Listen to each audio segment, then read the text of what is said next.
ভাইজান একটু চোখের পানিগুলো এখন ফেলাইয়া দিবেন। আমার আপনার নবী একদিন মার ঘরে থেকে কোথায় যেন গেলেন। হযরত আমিনা রাদিয়াল্লাহু তাআলা আনহা নবীকে খুঁজতে বের হইলেন, কিন্তু কোথাও পাওয়া যায় না।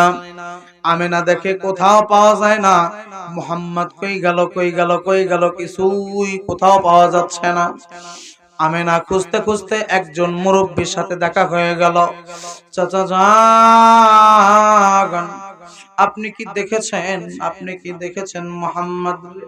বলে মুহাম্মদ রে তো চিনি না, তবে রাস্তার পাশে দাঁড়ায় দেখলাম একজন বাচ্চা চাঁদের মতো ফুটফুটে চেহারা।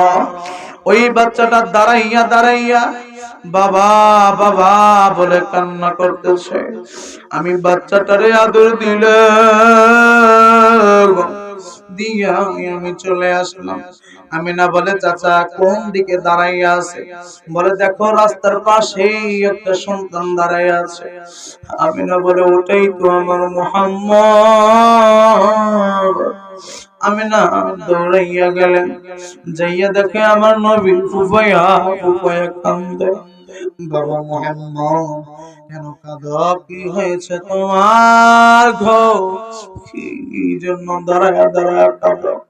আমার আপনার মায়ের নবী রাহমাতুল লিল আলামিন ডাক দিয়া বলে মা, আমার সাথী ভাইরা খেলাধুলা করতেছিল, হঠাৎ করে দেখলাম আমার সাথী ভাইদের আব্বাজান আসিয়া তাদের পকেট থেকে খুরমা খেজুর বাহির করিয়া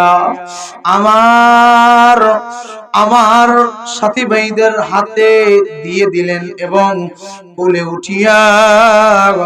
কোলে উঠাইয়া চুমা দিয়া বাড়ির দিকে নিয়ে গেলেন। মা আমার সকল সাথী ভাইদেরকে তার বাবা আসিয়া মহব্বত করিয়ে নিয়ে গেলেন, কিন্তু আমি ডান দিকে তাকাইলাম আমার বাবা, আমি বাম দিকে তাকাইলাম আমার বাবা নাই, আমি চতুর্দিকে তাকাই কই আমার বাবা। আমি ভাবলাম আমার বাবা কি না, আমার কি বাবা নাই, আমার কে মহব্বত করবে, কে আমার মহব্বত করিয়া আমার কন্যাকে দেবে, বলে উঠাইয়া আমার গালে চুমা দিয়ে আদর দিয়ে নিয়ে যাবে। আমি না চক্ষু দিয়ে টপ টপ করে পানি গুলো ঝরিয়ে ঝরিয়ে পড়তেছে। আমি না ডাক দিয়া কয় মুহাম্মদ,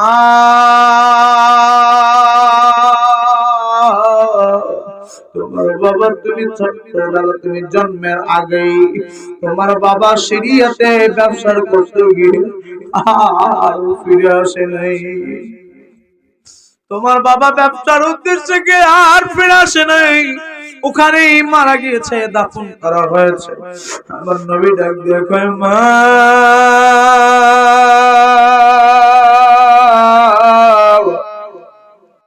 আমার আব্বা জানের কবর একটু দেখতে চাই, একটু দেখান। ভাইজান আমিনা আমার নবীকে নিয়া দাদা আব্দুল মুত্তালিবের কাছে যাইয়া বলতেছেন, আব্দুল মুত্তালিবরে যাইয়া বলতেছেন ও আব্বা আপনার নাতি আপনার ছেলের কবর দেখতে চাই, আপনার অনুমতি আছে কিনা? আমার আপনার মায়ার নবীর দাদা আব্দুল মুত্তালিব ডাক দিয়া কয় মা আমিনা, তুমি যদি আমার নাতিরে তার বাবার কবর দেখাইতে চাও একা যাইবা না, দাসী উম্মে আইমানকে নিয়ে রওনা হও সিরিয়ার দিকে। ভাইজান আমার নবীকে নিয়া আমার নবীর মা এবং দাসী উম্মে আইমান তিনজনে উটের পিঠে উঠিয়া রওনা হয়ে গেলেন সিরিয়ার দিকে। যাইতে যাইতে মায়া আমিনা আমার নবীরে ডাক দিয়ে বলেন মুহাম্মদ, ওই যে তাকায়া দেখো ওটাই তোমার বাবার কবর, ওইটাই তোমার বাবার কবর। আমার আপনার মায়ার নবী রাহমাতুল লিল আলামিন দাঁড়াইয়া বাবার কবরের সামনে গিয়া কবরের সামনে দাঁড়াইয়া ডাক দিয়ে বলতেছে বাবা গো, আমার সাথী ভাইদের সাথে খেলতে গেলাম, সাথী ভাইদেরকে সকলেই তার বাবার আসিয়া তারে মহব্বত করিয়া কোলে উঠাইয়া নিল। আব্বা, আমার তো বাবা নাই, আপনি তো আমারে বিদায় নিয়ে চলে গিয়েছেন, আমার কি একটু ভালোবাসবেন না, আমার কি একটু মহব্বত করবেন না? আমার আল্লাহ ডাক দিয়া কয়, জিবরাইল, কোন মাধ্যম দিয়ে আমার নবীরে বাবার কবরের সামনে থেকে উঠাইয়া নিয়ে যাও, কারণ আমার নবী বাবার সামনে যদি দাঁড়াইয়া এইভাবে কান্না করে, আমি আল্লাহ কিন্তু আব্দুল্লাহরে উঠাইয়া কিন্তু নবীর সাথে দেখা করাইতে বাধ্য করিয়া দিব। কিন্তু যেহেতু এটা দুনিয়ার নিয়ম না, অতএব তাড়াতাড়ি মুহাম্মদরে উঠাও, আমার শিশু নবীরে উঠাইয়া লইয়া যাও। গায়েবে একটা আওয়াজ, আমেনা, মুহাম্মদরে উঠায় নাও। আমার আপনার প্রিয় নবীর আম্মা জান আমেনা আমার নবীরে ধরিয়া উঠাইয়া যখন আবার রওনা হইয়া গেলেন, রওনা হইতে হইতে হইতে হইতে হঠাৎ করিয়া আমিনা ডাক দিয়া কয়, দাঁড়াও রে দাসী উম্মে আইমান, উঠখানা দাঁড়াইয়া দাও, কারণ আমার বুকের মধ্যে কেমন জানি করে, আমি মনে হয় আর বাড়িতে যাইতে পারবো না। এটা বলতে না বলতে আম্মা জানাবে না উঠে থেকে পড়িয়া বালুর মধ্যে লেটিয়া গেলেন এবং দাসী উম্মে আইমানরে ডাক দেয়া বলতেছে, উম্মে আইমান, আমার মুহাম্মদ রে আমার কোলে উঠাইয়া দাও, আমার বুকে এর উপর উঠাইয়া দাও। বাবজি, দাসী উম্মে আইমান আমার নবীরে দেখুন আমিনার বুকে এর উপর উঠাইয়া দিলেন। আমার নবী পাল মুখখানা হাত দিয়া হাতায় আর বুলাইয়া বুলাইয়া ডাক দিয়া কয়, মা এমন করতেছো কেন রে মা? কি হয়েছে তোমার? এমন করো কেন? আমার নবীর মা আমেনা ডাক দিয়া কয়, রে বাবা মুহাম্মদ,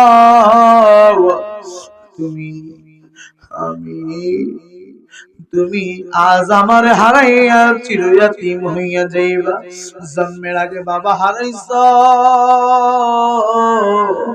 জন্মের পরে মা হারাইয়া আজকে তুমি চিরয়াতীম হইয়া বাড়িতে যাইবা রে মুহাম্মদ, চিরয়াতীম হইয়া বাড়িতে যাইবা।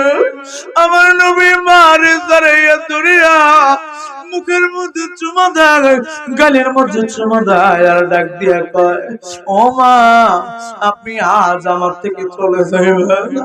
মা গো, আপনি যদি চলে যান কে আমারে মুহাম্মদ বলে ডাকবে?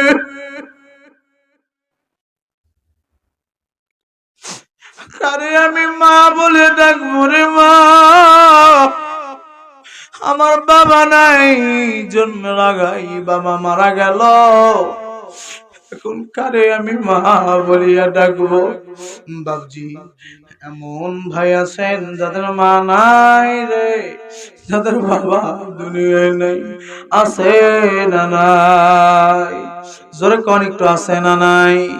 এই জন্যই মালিক বলেন, মুহাব্বতি ওয়ালিদাইন, তৃতীয় নাম্বার গুণ, মা বাবাকে মহব্বত করবে। যারা ইমানদার তারা সর্বক্ষণ মা বাবাকে মহব্বত করবে, মায়া করবে। ভাইজান, ও দরদের ভাইরা, আমার একজন বন্ধু ছিল জুবায়ের নাম। এই জুবায়ের ভাই মা বাবারে কত মহব্বত করত। ভাইজান, জুবায়ের ভাই পড়ালেখা করতে করতে হঠাৎ করিয়া পড়ালেখা বন্ধ হইয়া গেল। বাবা মা কষ্ট করিয়া তারে টাকা পয়সা দিয়ে বিদেশে পাঠাইছে, লন্ডনে পাঠাইছে। পাঠানোর পর সে পরে আমারে নিজেই কান্না করে করে বলছে, ভাই আমারে যখন লন্ডনে পাঠাইলো, আমি লন্ডনে কামাই করতেছি, কাজ করতে করতে 2 বছর পর আমি ছুটি পাইলাম, বাড়িতে আসলাম। আসিয়া আমার মা বাবার সামনে কিছুদিন পর আমার মার সাথে আমার বউয়ের ঝগড়া লেগে গেল। একটি দুইটি কথায় আমি আমার মার মাথায় বাড়ি বসাইয়া দিলাম। বাড়ি বসাইয়া আমার আমার মারে আমি রক্তে জর্জরিত করিয়ে দিলাম। আমার মা যখন রক্ত মাথা জর্জরাইয়া মাথা নিয়ে ধরেছি, আমার চাচারা আমার শাসন করার জন্য বাস নিয়ে রেডি হইয়া গেছে আমার মারবে। আমার মা সামনে দাঁড়াইয়া আমার চাচারে ডাক দিয়ে কয়, ভাই আমার যা হয়েছে হয়েছে, আমার সোনার মানে কি মাইরেন না, আমি সহ্য করতে পারবো না রে ভাই। আমার চাচা বলল, এ বউ, তোমার ছেলে তো তোমার মাথায় বাড়ি মেরেছে, তবুও তারে মারতে গেলে তুমি বাধা দাও কেন? আমার মা বলেছিল, ভাই আমার সন্তানকে পেটে ধরিয়া কত কষ্ট করেছি, আমি মা ছাড়া কেউ জানে না। আমার মাথায় বাড়ি দিয়েছে, এটা তো কি কষ্ট। আমি যখন আমার সন্তানটারে পেটের মধ্যে ধরেছি, ওই সময় আমার সন্তান মাঝে মাঝে আমার বুকে পেটের মধ্যে থেকে এমন লাথি মেরেছে, এই মাথা ফাটা লাথি চাইতেও কষ্টের চাইতে ওই কষ্টটা বেশি ছিল। এই জন্য এই কষ্ট আমার কাছে মনে হয় না ভাইজান, কারণ মা নাই রে কার যেন বাবা নাই। বলে হুজুর, আমি আমার মারে বললাম, কি কষ্ট তুমি করেছিলে আমার পেটে ধরিয়া? আমার মা বলে, তোর পেটে ধরিয়া আমি কি কষ্ট করেছি শুনবি? তোর পেটে ধরিয়া আমি খাবার নিয়ে বসতাম, তুই খাবার নিয়ে বসার সঙ্গে সঙ্গে এমন ধরে আঘাত করতি, আমি মা দুটো খানা পেটে দিতে পারি নাই। আমি মা খানাটা টাকা দিয়ে সরাইয়া আমি খানা ভুলিয়া বিছানার উপর শুইয়া গিয়েছি। কার জানি মা নাই, কার জানি বাবা নাই, কার জানি দরদ ভাই নাই। ওই মা বাবার জন্য কে আছেন মসজিদের জন্য 100 পারেন, 200 পারেন, 500 পারেন, ওই মা বাবা কার কবরে, ওই মা বাবার জন্য কিছু হাদিয়া নিয়ে আসবেন, দেখি আমি তার জন্য দোয়া করিয়া দেব। জুবায়ের ভাই বলল, আমি আমার মারে জিজ্ঞেস করার পর আমার মা বলে, আমি তোরে যখন পেটের মধ্যে ধরেছি, আমি তোর জন্ম নেওয়ার 2 দিন আগে আমি ব্যথা সহ্য করতে পারি না, আমার অন্তর কেঁপে কেঁপে উঠতে লাগলো, আমি ব্যথা সহ্য করতে পারি না, আমি মা কতবার অজ্ঞান হয়ে গিয়েছি।